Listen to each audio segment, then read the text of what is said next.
Hey guys, it's Mr. B and welcome back to the Mr. B Reads series. This is the series where I read you some of my favourite picture books, funny voices and all.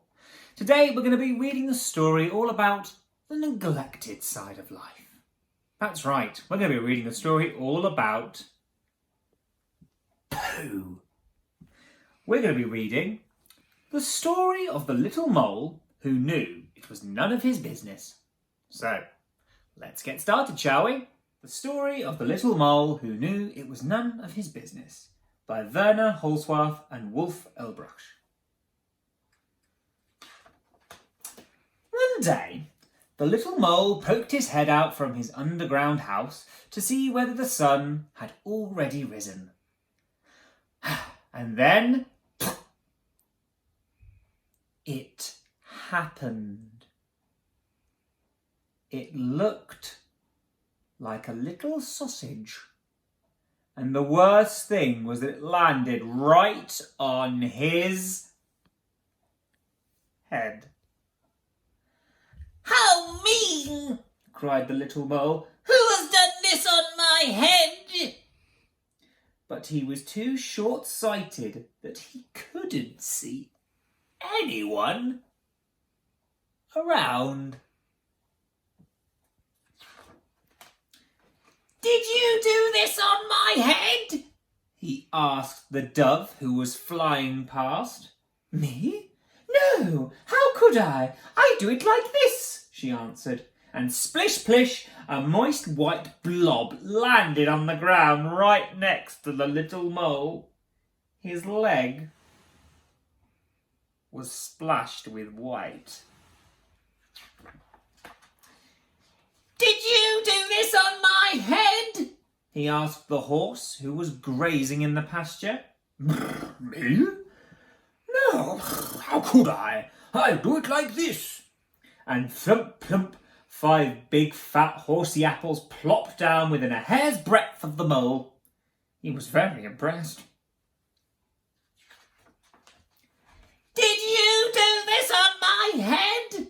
He asked the hare. Me? No, I do it like this, answered the hare. And a rat-a-tat-tat! 15 little round beans shot past the mole's ears. He saved himself with a daring leap. Ooh!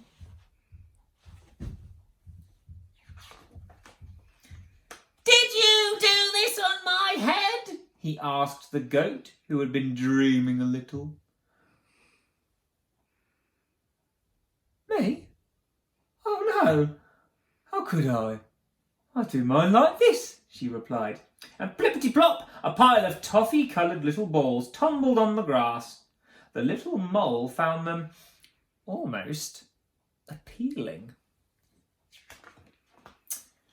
Did you do this on my head? He asked the cow who was chewing the cud. Me? No. How could I? I do mine like this. And kersplosh! A big brownish-green pancake flopped into the grass just next to the little mole. He was very relieved that it hadn't been the cow who had done something on his head. Did you do this on my head? He asked the pig. Me?